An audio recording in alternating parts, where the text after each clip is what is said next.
안녕하세요, 역사돋보기입니다. 여러분들은 슈퍼히어로가 영화 속 이야기라고만 생각하십니까? 저는 가끔 역사를 보다 보면 슈퍼히어로가 꼭 영화나 만화에만 존재하지 않다는 걸 느낄 때가 있습니다. 이번 영상의 주인공, 그리스인들이 직접 선정한 위대한 그리스인 10인 중 당당하게 1위를 차지한 사람, 알렉산드로스 대왕입니다. 슈퍼히어로 알렉산드로스 대왕은 제일 못했던 게 하나 있었습니다.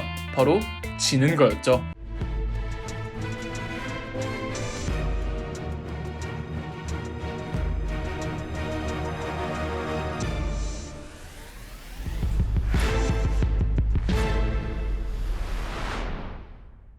알렉산드로스 대왕이 어느 나라 사람이냐에 관한 문제는 마케도니아와 그리스 사이에 해결되지 않는 논쟁입니다. 알렉산드로스 대왕의 공식 명칭은 알렉산드로스 3세이고 이 사람은 마케도니아 왕국의 왕이었습니다. 문제는 옛 마케도니아 왕국의 영토가 지금은 반으로 쪼개져서 남마케도니아는 그리스 영토로 편입되어 있고 북마케도니아는 독립해서 개별적인 국가로 존재하고 있다는 겁니다. 저도 이렇다 저렇다 결론 낼 순 없지만 당시 아테나나 스파르타를 비롯한 그리스 반도의 여러 폴리스들은 마케도니아 왕국을 야만족이라고 비하하며 본인들과 선을 그어 생각했던 것도 사실이고, 또 반대로 알렉산드로스가 그리스의 문화를 토대로 더 찬란한 문화를 만들어내어 그리스 문화를 계승 발전시킨 것도 사실이랍니다. 알렉산드로스 대왕의 국정 문제는 차치하고 본격적으로 우리 인류사 슈퍼히어로의 활약상을 살펴보시겠습니다.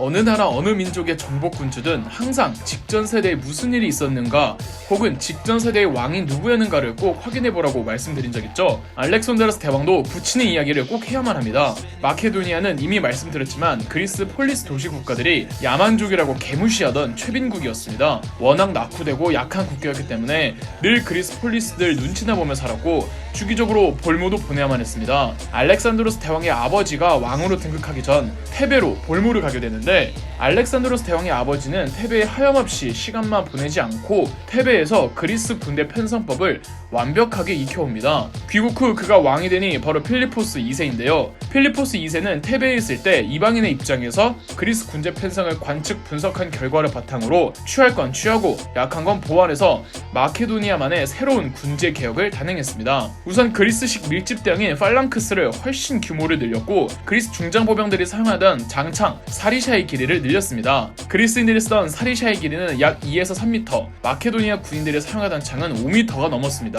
사람이 어떻게 5m 창을 드냐고요? 필리포스 2세는 마케도니아 군인들을 5m 장창을 들 수 있도록 훈련시켰습니다. 그 근력이 얼마나 어마무시했겠습니까? 그런데 규모가 커진 팔랑크스에 무겁고 긴 장창을 사용하면 몸을 돌리기가 어려워집니다. 전면전에서는 최적인데 측면 공격이 어렵죠. 그 보완책으로 필리포스 2세는 막강의 기병부대 이른바 헤타이로이를 양성했습니다. 군제 개혁 외에도 도로를 닦는 등 사회 간접 자본을 형성하고 도시를 만들고 자원을 확보하면서 국왕 중심의 중앙 집권화를 성공적으로 끝내 추후 알렉산드로스 대왕이 저 먼 타국 땅까지 안심하고 나아갈 수 있는 초석을 다져놓았죠. 그리스 반도 북방에 있던 마케도니아는 완전히 달라진 모습을 하고 그리스 북부의 폴리스들부터 하나 둘 장악해가기 시작했습니다. 당시 그리스 반도의 폴리스 국가들은 지들끼리 치고받고 싸우는 펠로폰네소스 전쟁으로 인해 내외적으로 약해져 있었죠. 기원전 338년 테베와 아테네가 주변 폴리스들과 연합해 마케도니아의 필리포스 2세와 싸웁니다. 이 전투가 카이로네이아 전투인데 이때 필리포스 2세는 아들에게 공을 세울 기회를 주고자 아들 알렉산드로스에게 기병대 헤타이로이 지휘를 맡겼는데 알렉산드로스가 기병대를 이끌고 그리스 연합군대를 싹쓸이해버렸습니다. 알렉산드로스가 지휘한 기병대가 2,000명이었는데 2,000명으로 적진 측면을 공격해 그 자리에서 1,000명을 죽이고 2,000명을 포로로 데려왔답니다. 알렉산드로스가 본인의 능력을 입증해 보이는 순간이었죠. 카이로네이아 전투 승전 후 필리포스 2세는 그리스 폴리스 대표들을 불러 모아놓고 우리는 같은 민족임을 유난히 강조했고 앞으로 마케도니아가 그리스 연합의 대표가 되겠다고 선언하면서 그리스의 대표 자격으로 그동안 그리스 반도를 위협해온 페르시아를 무찌르겠다고 결의했습니다. 그리스를 완전 장악한 필리포스 2세가 반강제적으로 모은 이 동맹을 고린토스 동맹이라고 합니다. 여기에 스파르타는 빠져 있었죠. 여하튼 필리포스 2세는 본국에서 페르시아 원정을 준비하는 도중 암살당합니다. 범인은 아직까지 밝혀지지 않았지만 후대의 사람들은 그 범인이 알렉산드로스 혹은 그의 어머니 올림피아스가 아닐까 하고 거의 확신하고 있답니다. 왜냐하면 필리포스 2세는 부인 아들과 관계가 상당히 안 좋았습니다. 필리포스 2세가 부인을 열어두자 첫째 부인이었던 올림피아스와 사이가 멀어졌는데요. 아들과는 일전 카이로네이아 전투에서 알렉산드로스가 큰 활약을 한 이후 모두가 알렉산드로스를 극찬하니 필리포스 2세가 자기 아들을 질투하고 견제하기 시작했죠. 소문들이 필리포스 2세 입장에선 기분 나쁠만 하긴 했어요. 여하튼 자기에 대한 아버지의 사랑이 식었다고 판단할 때쯤 알렉산드로스의 큰 아빠가 필리포스 2세의 7번째 결혼식 때 새로 낳은 아들이 분명 다음 왕위를 이을 수 있을 만한 능력을 가질 것이라는 말을 하자 기분 나쁜 알렉산드로스가 큰 아빠한테 술잔을 던졌다고 합니다. 술에 취한 필리포스 2세는 칼을 빼들고 알렉산드로스를 죽일 것처럼 굴다가 그와 그의 어머니를 잠깐 부계로 추방시킨 일도 있었죠. 필리포스 2세 사망 후 알렉산드로스가 빠르게 왕위를 계승한 양상을 따져봤을 때 필리포스 2세 암살의 배후에 그가 있지 않을까 추측하고 있죠.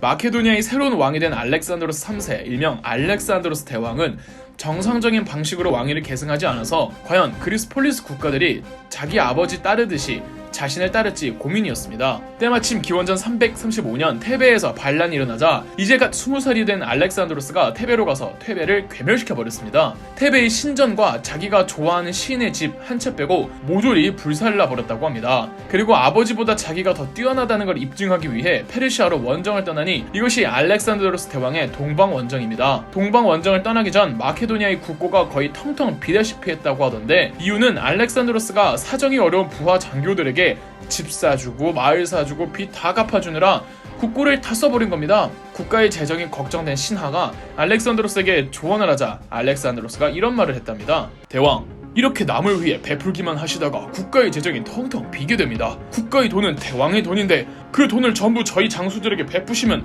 정작 대왕 스스로에게 뭐가 남는다는 말입니까? 나에게 남는 건 희망. 그렇다면 대왕을 모시고 떠나는 저희들도 그 희망을 나누어 갖겠습니다. 기원전 334년 지금의 다르다넬레스 해협을 건넜고 병력은 약 4만 정도였죠. 알렉산드로스 대왕이 페르시아로 넘어가는 루트는 과거 페르시아 그리스 전쟁 당시 크세르크세스가 그리스 반도로 쳐들어왔을 때의 루트를 그대로 따라한 것이었습니다. 군체계는 알렉산드로스 본인과 그가 가장 아꼈던 오른팔 파르메니온이 나누어 지휘했습니다. 알렉산드로스가 공격을, 파르메니온이 방어를 전달했죠. 이때는 아무도 몰랐을 겁니다. 그들이 무슨 일을 해내고 언제 돌아올지를. 당시 페르시아의 왕은 다리우스 3세였는데 다리우스 3세는 마케도니아를 예전 그 최빈국으로 착각하고는 알렉산드로스를 아주 얕봤습니다. 다리우스 3세는 소아시아 국경섬을 지키던 멤논으로 하여금 소아시아로 넘어와 알렉산드로스 대왕을 맡게 했습니다. 두 부대는 그라니쿠스 강에서 대치했는데 파르메니온은 알렉산드로스에게 밤에 기습을 하자고 제안했으나 알렉산드로스는 남자는 무조건 직진이라며 직접 기병대 이끌고 백주 대낮에 강을 건넌 후 페르시아군을 휘저어 놓았고 페르시아 군대는 빠르게 무너졌습니다. 도망친 멤논은 페르시아 해군과 알렉산드로스의 보급선을 차단하려다가 멤논이 급작스럽게 죽는 바람에 계획이 수포로 돌아갔고 10년 감수한 알렉산드로스는 페르시아 내륙으로 더 들어가기 전에 다시는 우리 보급선 건드리지 못하도록 소아시아 해안 지역에 페르시아 해군을 박살냈습니다. 페르시아 서부가 알렉산드로스 손에 다 넘어갔다는 소식을 들은 다리우스 3세가 깜짝 놀라 이번엔 직접 군대를 이끌고 알렉산드로스에게 갑니다. 병력 차이는 페르시아 측이 약 3배에서 4배 정도 많았고 두 부대가 맞닥뜨린 곳은 지금의 시리아 서북 쪽의 이소스라는 곳이었습니다. 알렉산드로스 대왕은 마케도니아군의 우익을 담당하고 파르메니온은 좌익을 담당하기로 했습니다. 이유는 페르시아 군대의 좌익을 페르시아인들이 아닌 페르시아 소속의 외국 군대가 맡고 있었기 때문에 페르시아 군대의 좌익이 유일한 약점이었기 때문이죠. 알렉산드로스는 파르메니온에게 어떻게든 우익에서 중앙까지 페르시아 군을 꿰뚫을 테니 그동안 좌익에서 시간만 벌어달라고 부탁했습니다. 기원전 333년 10월경 황금 가볼수 두른 알렉산드로스 대왕은 헤타이로이 1000명을 데리고 페르시아의 좌익을 공격했습니다. 알렉산드로스의 매서운 공격에 페르시아 좌익은 그대로 무너져 바로 도망쳐버렸죠. 그 사이 파르메니온도 홍진호의 뮤탈 컨트롤에 막먹는 군대 컨트롤로 페르시아 우익과 치고 빠지며 시간을 제대로 벌어주고 있었습니다. 알렉산드로스는 그대로 중앙의 다리우스 3세에게 달려들었습니다. 아무리 페르시아 군대의 좌익 계열이 흐트러졌다고 하지만 병력이 그렇게 차이가 많이 나는데 헤타이로이들이 뒤나 옆 안 보고 앞만 보고 달렸다는 건 엄청난 용기가 필요한 겁니다. 알렉산드로스도 대단하지만 알렉산드로스 부하들도 대단했던 거죠. 알렉산드로스가 다리우스 3세에게 달려들자 호위대들이 온몸으로 알렉산드로스를 막았으나 알렉산드로스는 말로 다 짓밟고 지나갔습니다. 자기 허벅지에 부상을 입고도 그것도 모르고 무작정 다리우스 3세를 향해 뛰었죠. 다리우스 3세는 구사일성으로 도망쳤고 페르시아 왕이 도망치자 페르시아 중앙군까지 전열이 개판 5분 전이 되어버렸습니다. 그럼 페르시아 우익도 도망가야죠. 알렉산드로스 대왕은 다리우스 3세를 끝까지 추격하려고 그날 밤까지 계속 쫓아갔지만 병력이 너무 많아 다리우스 3세를 놓치고 말았습니다.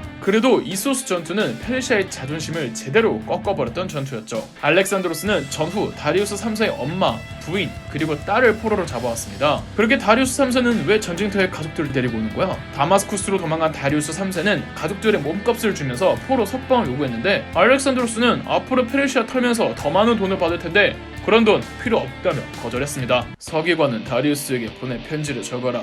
와서 항복한다면 받아주지만 오지 않는다면 내가 죽이러 가겠다고. 대왕, 싸우지 않고 승리하는 게 최고 아닙니까? 제가 대왕이었으면 협상을 받아들였을 것입니다. 나도 그대였으면 받아들였을 것이오. 그치만 난 그대처럼 평범한 사람이 아니거든.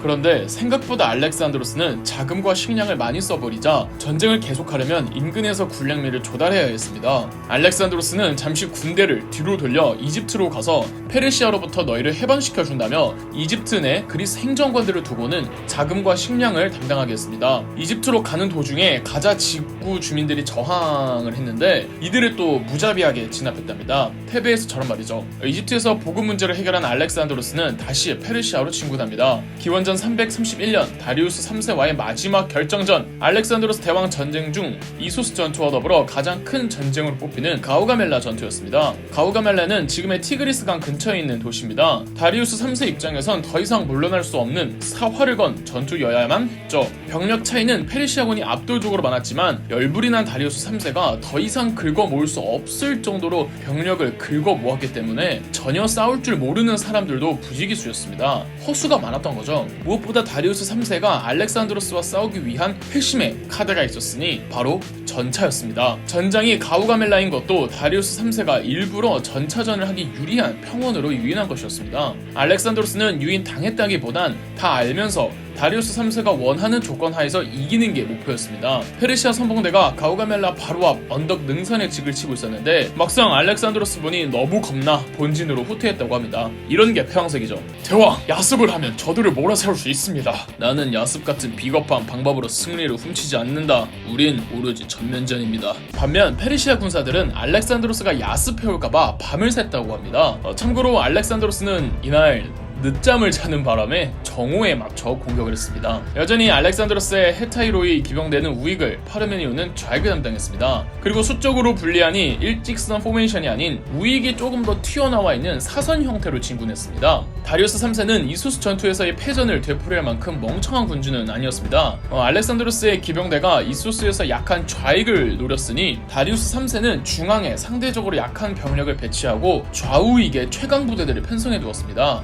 중앙의 약세는 대신 전차들로 보완했고요. 다리우스 3세의 전략은 제대로 먹혀들었습니다. 알렉산드로스의 우익 기병대는 페르시아 측 좌익 기병대와 싸워 우열을 가릴 수 없을 정도로 막상 막하의 싸움이 되었습니다. 그 사이 페르시아 우익이 마케도니아 좌익의 파르메니온을 포위해버렸죠. 중앙의 전차 부대도 마케도니아 중앙 팔랑크스를 관광태우고 있었습니다. 초반 승기는 절대적으로 페르시아에게 유리했고 신난 다리우스 3세가 중앙의 거의 모든 병력을 마케도니아 중앙 쪽으로 파견했습니다. 그럼 중앙의 최후방에서 전쟁을 지휘하고 있는 다리우스 3세의 개인 경호가 약해지겠죠. 그때였습니다. 갑자기 알렉산드로스의 기병대가 스포트를 울리더니 페르시아 좌익을 무너뜨리고 곧장 다리우스 3세로 달려들었습니다. 전쟁에서 이기고 있으면 뭐합니까? 당장 왕이 죽게 생겼는데 알렉산드로스가 탱크마냥 달려오니까 이소스 당시 트라우마가 생긴 다리우스 3세는 또 걸음아 나 살려라 도망갔습니다. 알렉산드로스는 다리우스 3세를 쫓아 죽일 수 있었지만 파르메니온이 위험해서 그를 도우러 갔습니다. 다리우스 3세가 도망가자 페르시아 전군도 철수했고요. 가우가멜라 전투도 알렉산드로스의 승리였습니다. 이때 페르시아군은 인도산 코끼리를 투입시켰는데 큰 역할은 하지 못했던 것으로 보입니다. 페르시아인들이 조련을 못했대요. 가우가멜라 전투 승리 후 알렉산드로스는 계속 페르시아 내륙으로 들어가 수도 바빌론을 함락시켰고 그 이후 수사, 페르세폴리스 등 페르시아 주요 도시들을 전부 함락했습니다. 페르세폴리스에서 알렉산드로스가 술 먹고 술 취해서 도시를 전부 불태워버리라고 해서 진짜 대규모 방화가 일어났다고 합니다. 일부러 보복심에 방화를 저질렀다는 설도 있고요. 중간에 다리우스 3세의 지원 요청을 받은 스파르타가 마케도니아 본국을 공격하다가 실패하고 돌아간 일도 있었습니다. 그러니까 알렉산드로스 개인이 대단한 것도 있지만 당시 이미 마케도니아 군사력 자체가 월등히 뛰어나 있었던 겁니다. 다리우스 3세는 계속 도망쳤고 알렉산드로스는 계속 쫓아갔습니다. 결국 다리우스 3세는 자신이 가장 믿었던 장수 베수스에게 암살됐습니다. 스스로 페르시아 왕을 자칭한 베수스는 알렉산드로스에게 맞서 싸웠으나 알렉산드로스의 상대가 되지 못했죠. 알렉산드로스는 베수스를 잔인하게 처형하고 직접 페르시아 제국의 계승자를 자처했습니다. 이후 알렉산드로스는 기원전 330년부터 329년간 페르세폴리스, 엑바타나, 이란, 아프가니스탄, 힌두쿠시, 박트리아 등지를 이동하며 약 5,000km를 행군합니다. 그 넓은 페르시아 제국을 횡단하고 인도 국경지대에 이르렀을 땐 현지 유목민이었던 소구드인들과 약 18개월 전쟁을 치르는데 이마저도 승리했죠.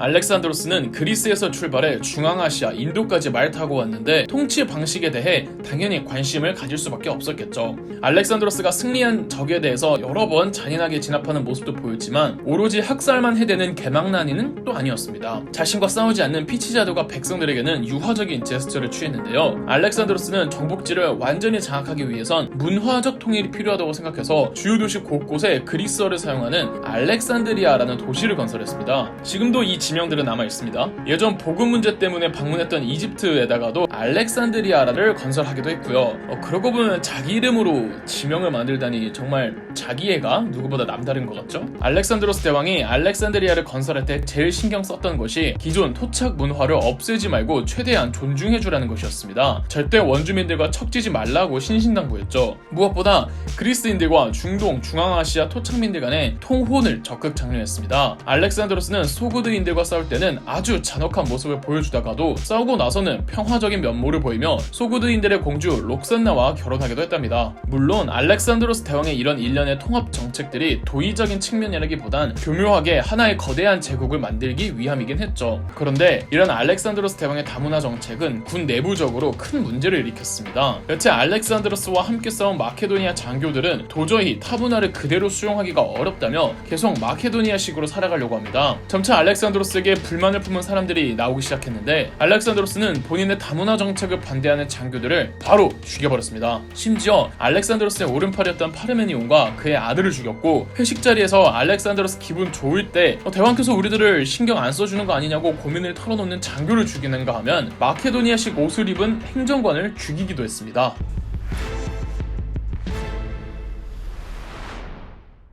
알렉산드로스는 군 내부에서 동진을 계속 할 것이냐 말 것이냐의 논쟁이 일어났습니다. 알렉산드로스 성격상 무조건 진격이었죠. 상대는 인도였고 알렉산드로스는 인도에 대한 호기심도 있었기 때문에 인도 원정을 감행했습니다. 지구가 둥근 줄 몰랐던 당시에 알렉산드로스의 목표는 하나였습니다. 세계의 극동에 가서 자기 이름으로 된 비석을 새기는 것. 남자가 야망이 이 정도는 돼야죠. 알렉산드로스는 먼저 인도와 파키스탄 사이 토착 영주들에게 항복을 권했고 항복에 응하지 않은 영주들을 공격해 그 가족과 백성들을 모조리 학살하고 마을을 통째로 부쉈습니다. 알렉산드로스는 마침내 인도 내부로 들어왔습니다. 지금의 펀잡 지방에 있던 인도의 국가는 파우라바라는 국가였는데 알렉산드로스의 군대와 파우라바 군대가 히다스페스 강을 사이에 두고 대치했습니다. 알렉산드로스의 주특기죠. 알렉산드로스는 기병을 이끌고 인도군을 우회해서 후방부터 공격했고 나머지 병사들은 인도군의 전면을 공격하며 앞, 뒤로 샌드위치를 만들어 크게 승리했습니다. 이 히다스페스 전투에선 인도군이 코끼리를 전면에 내세웠는데 과거 다리우스 3세와 싸운 가우가멜라 전투에서 알렉산드로스는 코끼리를 본 적이 있죠. 알렉산드로스는 투창병과 군병들에게 코끼리 조련사만 노리라고 명령했고 조련사를 잃은 코끼리들은 당황해서 인도군을 팀킬했다고 합니다. 알렉산드로스는 코끼리 덕도 크게 본 거죠.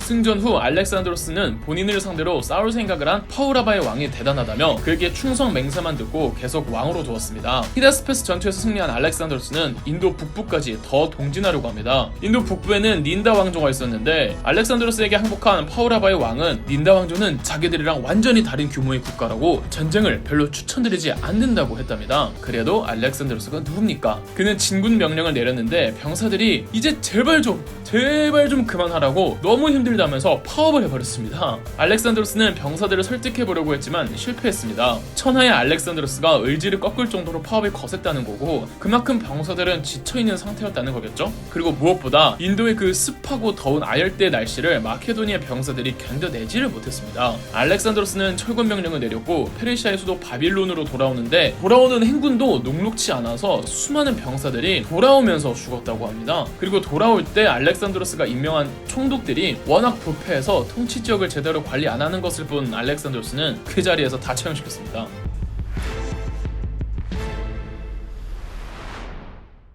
기원전 323년 인도 원정을 마친 뒤 죽을 고생해서 바빌론으로 돌아온 알렉산드로스 대왕은 술 파티를 여다가 갑자기 고열로 쓰러지더니 2주간 투병하다가 사망하고 말았습니다. 사인은 밝혀지지 않았지만 독살의 흔적은 전혀 없고 제가 봤을 땐 풍토병이 거의 확실한 것 같습니다. 지중해 기후에 살던 알렉산드로스 대왕과 마케도니아 병사들은 사막, 스텝, 고산지대, 열대기후 등 대체 몇 개의 기후를 가로질렀습니까? 풍토병이 안 나는 게 더 이상하죠. 기원전 334년에 알렉산드로스가 그리스 반도를 떠났으니 약 10년 정도 계속 싸운 건데 그러면 당연히 심신이 지치지 않았을까요? 그가 사망한 나이 33살이었으니 그의 원정 대부분이 20대에 집중되어 있었다고 보시면 됩니다. 알렉산드로스가 넓혀놓은 그 영향권 하에 있던 영토를 알렉산드로스 제국이라고 평행상 칭하고 있으며 인류 역사상 두 번째로 가장 넓은 영토를 가졌던 나라였습니다. 그런데 알렉산드로스 사후 그 넓은 영토가 뿔뿔이 찢어집니다. 이집트는 프톨레마이오스 왕조가 들어서고 중동 지역엔 셀레우코스 왕국이 들어섭니다.